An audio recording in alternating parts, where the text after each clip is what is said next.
Hi ಎಲ್ಲರಿಗೂ. ಎಲ್ಲರೂ ಹೇಗಿದ್ದೀರಾ? ಎಲ್ಲರೂ ಚೆನ್ನಾಗಿದ್ದೀರಾ ಅಂತ ಅನ್ಕೋತೀನಿ. ಯಾರೆಲ್ಲ ನಮ್ಮ ಚಾನಲ್ನ ಹೊಸದಾಗಿ ನೋಡ್ತಾ ಇದ್ದೀರಾ, ಪ್ಲೀಸ್ ಸಬ್ಸ್ಕ್ರೈಬ್ ಮಾಡ್ಕೊಳ್ಳಿ, ಹಾಗೆ ಲೈಕ್ ಮಾಡಿ, ಶೇರ್ ಮಾಡಿ, ಕಮೆಂಟ್ ಮಾಡಿ. ಇವತ್ತು ನಾನು ಅವರೆಬೇಳೆ ಸಾಂಬಾರು ಮಾಡೋಣ ಅಂತ ಮಾಡ್ತಾಯಿದ್ದೀನಿ. ಅದಕ್ಕೆ ಒಂದು ಕುಕ್ಕರ್ಗೆ ನಾನು 1 ಕಪ್ ಆಗುವಷ್ಟು ಅವರೆಬೇಳೆನ ತೊಗೊಂಡಿದ್ದೀನಿ.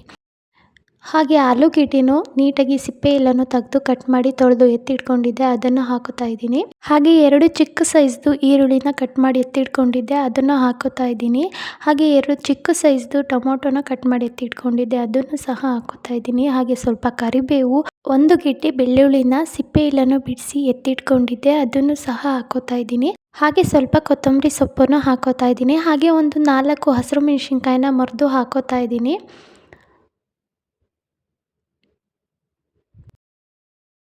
ನೆಕ್ಸ್ಟ್ ಇದಕ್ಕೆ ನಾನು ಸ್ವಲ್ಪ ಅರಿಶಿನ ಪುಡಿ ಹಾಗೆಯೇ ಉಪ್ಪನ್ನು ಹಾಕೋತಾ ಇದ್ದೀನಿ. ಉಪ್ಪನ್ನು ನೀವು ನೋಡಿ ಹಾಕ್ಕೊಳ್ಳಿ. ಇವಾಗ ಸ್ವಲ್ಪ ಕಡಿಮೆನೇ ಹಾಕ್ಕೊಳ್ಳಿ, ಸಾಂಬಾರು ಮಾಡಬೇಕಾದ್ರೆ ಸಪ್ಪೆ ಅನ್ನಿಸ್ದಾಗ ಸ್ವಲ್ಪ ಹಾಕ್ಕೊಳ್ಳಿ. ಹಾಗೆಯೇ ಇದೆಲ್ಲ ಹಾಕಿದಾದಮೇಲೆ ಇದೆಲ್ಲ ಮುಳುಗೋವಷ್ಟು ನೀರನ್ನು ಹಾಕಬೇಕಾಗುತ್ತೆ. ನಾನು ನೋಡ್ತಾ ಇರ್ಬೋದು ನೀವು, ನಾನಿಲ್ಲಿ ಒಂದು 2 ಕಪ್ಪಷ್ಟು ನೀರನ್ನು ಹಾಕ್ತಾಯಿದ್ದೀನಿ. ನೀರೆಲ್ಲ ಹಾಕಿದ್ದಾದಮೇಲೆ ಕ್ಯಾಪ್ ಹಾಕಿಬಿಟ್ಟು ಒಂದು 3-4 ವಿಷಲ್ನ ಬರ್ಸ್ಕೋಬೇಕಾಗತ್ತೆ. ಒಂದು 4 ವಿಷಲ್ ಬಂದಿದೆ. ಇವಾಗ ನೋಡ್ತಾ ಇರ್ಬೋದು ನೀವು, ನೀಟಾಗಿ ಬೆಂದಿದೆ, ಬೇಳೆ ಎಲ್ಲ ನೀಟಾಗಿ ಬೆಂದಿದೆ. ಇದೇ ಥರ ನೀವು ನೀಟಾಗಿ ಸೌಟಲ್ಲಿ ಮಿಕ್ಸ್ ಮಾಡ್ಕೊಳ್ಳಿ, ಅದೇ ಎಲ್ಲ ಸ್ಮ್ಯಾಶ್ ಆಗುತ್ತೆ. ನೋಡ್ತಾ ಇರ್ಬೋದು ನೀವು, ಎಲ್ಲ ಸ್ಮ್ಯಾಶ್ ಆಗಿದೆ, ಕಾಳೆಲ್ಲ ಸ್ಮ್ಯಾಶ್ ಆಗಿದೆ. ಹಾಗೆ ಈಗ ಒಗ್ಗರಣೆಗೆ ನಾವು ಒಂದು ಪಾತ್ರೆ ಇಟ್ಕೊಂಡು ಅದಕ್ಕೆ ಸ್ವಲ್ಪ ಆಯಿಲ್ ಹಾಕಿ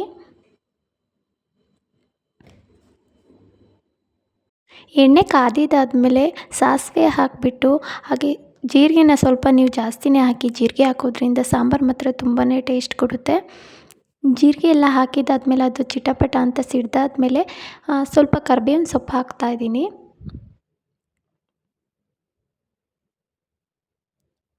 ಹಾಗೆ ನೀವು ನಿಮ್ಮ ಮನೆಯಲ್ಲಿ ಒಣಮೆಣ್ಸಿನ್ಕಾಯಿ ಇದ್ದರೆ ಒಣಮೆಣ್ಸಿನ್ಕಾಯಿನ ಒಂದು 4-5 ತೊಗೊಂಡು ಹಾಗೆ ಮುರಿದ್ಬಿಟ್ಟು ಹಾಕಿ. ಒಣಮೆಣ್ಸಿನ್ಕಾಯಿ ಹಾಕೋದ್ರಿಂದನೂ ಅಷ್ಟೇ ತುಂಬಾ ಟೇಸ್ಟ್ ಚೆನ್ನಾಗಿ ಬರುತ್ತೆ.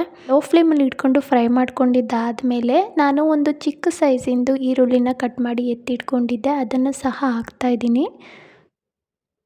ಈರುಳ್ಳಿ ಕಲರ್ ಚೇಂಜ್ ಆಗೋವರೆಗೂ ನೀಟಾಗಿ ಫ್ರೈ ಮಾಡ್ಕೋಬೇಕಾಗುತ್ತೆ. ಈರುಳ್ಳಿ ಕಲರ್ ಚೇಂಜ್ ಆಗೋವರೆಗೂ ನೀಟಾಗಿ ಫ್ರೈ ಮಾಡ್ಕೊಳ್ಳೋದ್ರಿಂದ ಸಾಂಬಾರು ಟೇಸ್ಟ್ ಮಾತ್ರ ತುಂಬಾ ಚೆನ್ನಾಗಿ ಬರುತ್ತೆ. ಹಾಗೆ ಈರುಳ್ಳಿ ಫ್ರೈ ಆಗಿದ್ದಾದಮೇಲೆ ಹಾಗೆ ಒಂದು ಚಿಕ್ಕ ಸೈಜಿಂದು ಟೊಮೊಟೊನ ಕಟ್ ಮಾಡಿ ಎತ್ತಿಟ್ಕೊಂಡಿದ್ದೆ, ಅದನ್ನು ಸಹ ಹಾಕ್ತಾಯಿದ್ದೀನಿ.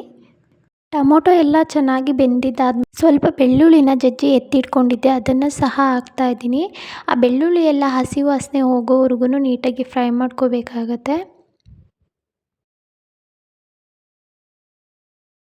ಹಾಗೆ ಇದಕ್ಕೆ ಸ್ವಲ್ಪ ಅರಶಿನ ಹಾಗೆ ಸ್ವಲ್ಪ ಉಪ್ಪನ್ನು ಹಾಕೋಬೇಕಾಗುತ್ತೆ. ಉಪ್ಪನ್ನು ನಾವು ಬೇಳೆ ಎಲ್ಲ ಬೇಯಬೇಕಾದ್ರೆ ಹಾಕಿದ್ದು, ಹಾಗಾಗಿ ನೋಡಿ ಉಪ್ಪನ್ನು ಹಾಕ್ಕೊಳ್ಳಿ, ಉಪ್ಪಾಗಿಬಿಟ್ರೆ ಕಷ್ಟ.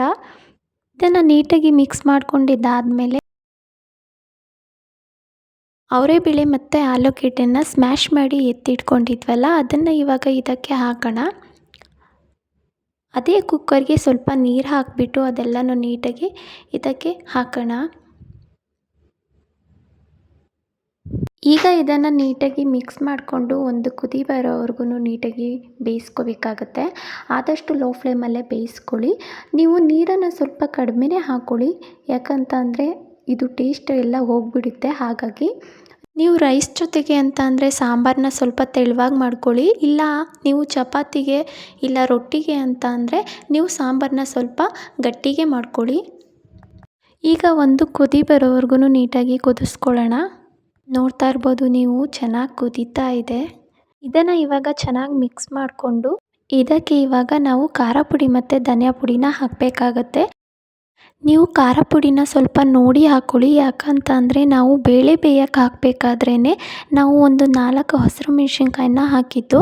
ಒಗ್ಗರಣೆಗೂ ಅಷ್ಟೇ ನಾವು ಒಂದು 4 ಒಣಮೆಣ್ಸಿನ್ಕಾಯಿನ ಹಾಕ್ಕೊಂಡಿದ್ದು. ಹಾಗಾಗಿ ನೀವು ಖಾರ ಪುಡಿನ ಸ್ವಲ್ಪ ನೋಡಿ ಹಾಕ್ಕೊಳ್ಳಿ, ಖಾರ ಆಗಿಬಿಡುತ್ತೆ. ಖಾರ ಪುಡಿ ಮತ್ತು ಧನಿಯಾ ಪುಡಿ ಹಾಕಿದ್ದಾದಮೇಲೆ ನೀಟಾಗಿ ಮಿಕ್ಸ್ ಮಾಡಿಕೊಂಡು ಇದನ್ನು ಅಷ್ಟೇ ಒಂದು ಕುದಿ ಬರೋವರೆಗೂ ಕುದಿಸ್ಕೋಬೇಕಾಗತ್ತೆ. ನೋಡ್ತಾ ಇರ್ಬೋದು ನೀವು ತುಂಬಾ ಚೆನ್ನಾಗಿ ಕುದೀತಾ ಇದೆ. ಇವಾಗ ಸಾಂಬಾರು ಆಗಿದ್ದಾಗಿದೆ. ಇವಾಗ ನೀವು ಉಪ್ಪು ಮತ್ತು ಖಾರನ ನೋಡಿಕೊಂಡು, ಇವಾಗ ಉಪ್ಪು ಸಪ್ಪೆ ಅಂತ ಅನಿಸಿದರೆ ಉಪ್ಪನ್ನು ಹಾಕ್ಕೊಂಡು, ಖಾರ ಕಡಿಮೆ ಅಂತ ಅನಿಸಿದರೆ ಸ್ವಲ್ಪ ಖಾರ ಪುಡಿನ ಆ್ಯಡ್ ಮಾಡ್ಕೋಬೋದು. ಹಾಗೆ ಯಾರೆಲ್ಲ ನಮ್ಮ ಚಾನಲ್ನ ನೋಡ್ತಾ ಇದ್ದೀರಾ, ಪ್ಲೀಸ್ ನಮ್ಮ ಚಾನಲ್ಗೆ ಸಪೋರ್ಟ್ ಮಾಡಿ. ಎಲ್ಲರಿಗೂ ಒಳ್ಳೆಯದಾಗಲಿ. Thank you all.